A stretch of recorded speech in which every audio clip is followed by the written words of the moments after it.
I'm Julian Huguet, and this is All In, where we take in-depth looks at some of the most anticipated new games. And I can't think of any one game I've been eagerly awaiting more than The Last of Us Part 2. But I'm in an awkward spot. Unlike some sequels I've covered, Part 2 builds directly off the first The Last of Us. And it's crucial that you know what happened before starting this new journey. I would say spoiler alert, but the first one came out 7 years ago. So if you haven't played the first one, my advice is to plug your ears, go ask a guest advisor to point you to a pre-owned copy of the remastered edition, go home, get sucked in, spend 4 days straight playing it, laugh, cry, wipe your tears, then come back and watch the rest of this video. But you didn't hear me, did you? Because I told you to plug your ears first. That's on me, that's my bad. You can go ahead and take those out, by the way. Anyway, if you've already played the first game or you think my recap will suffice, and it won't, watch on. The Last of Us is a survival horror game set 20 years into a pandemic that's wiped out 60% of humanity, causing society to collapse and the survivors to turn against each other. Many infected become mindless, shambling husks with a penchant for biting. Yep, it's another zombie game, but it stands out from the horde. One reason why is its attention to detail, something the developer Naughty Dog is known for. Here's a small example.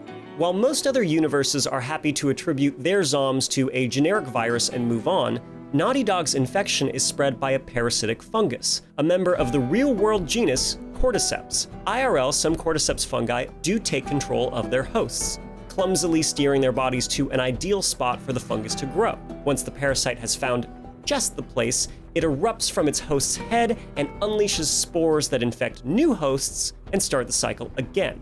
It is the stuff of nightmares, but don't worry, Cordyceps mostly infect insects and there isn't a species adapted to control humans. Not yet anyway.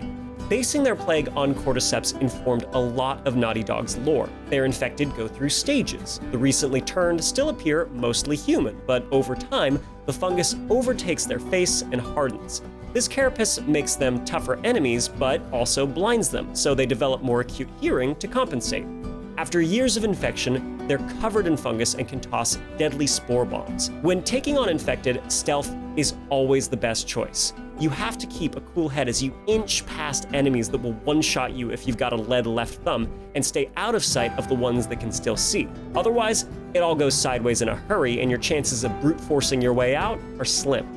Even if you survive, it'll cost you, because you can't afford to waste a single bullet. Resources are incredibly scarce, and you can only carry so much. When most other games turn you into an ammo pack mule, here, you'll often have to make do with just a handful of bullets. Improvised weapons expand your arsenal, but you'll have to think long and hard about how you want to use what little you have.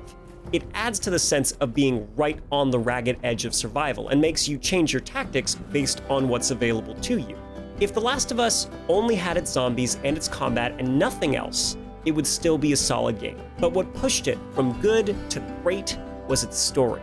While other games just dump exposition on you, Naughty Dog lets their characters reveal how they think and feel slowly in more subtle ways, and trust the player to read between the lines.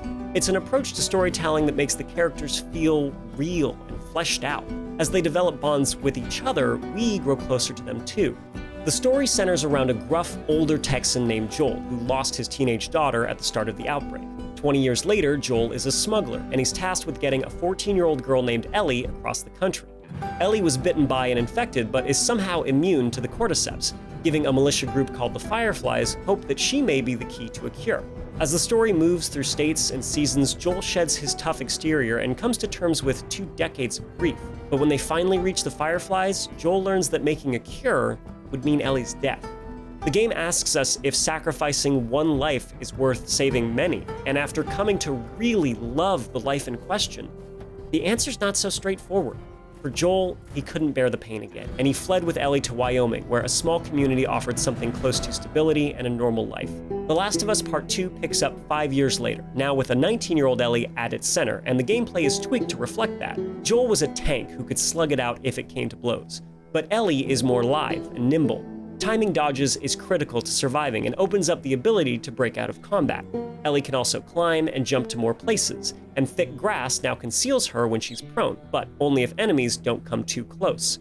There are 2 new factions of survivors that have distinct combat tactics, and they now use dogs to sniff you out. Naughty Dog has also teased new stages of Infected, but they've been mum on the details, and though there is some cross-country travel like before, most of the game takes place in Seattle. Despite this, Naughty Dog says it is their biggest game yet. No matter the gameplay changes, the star once again is the story. While the first game tackled the themes of love and loss, Part 2 focuses on the consequences of hatred and revenge. The game knows it's brutal and violent, and it wants you to sit and think about what you've done. I can't say much more or risk venturing into spoiler territory, and this game has already had some very high-profile leaks. The Last of Us Part 2 is out exclusively on PlayStation 4 on June 19th. So now that you know about the world and the backstory, cover your ears and hunker down until you can pick up a copy and experience everything else the game has to offer for yourself.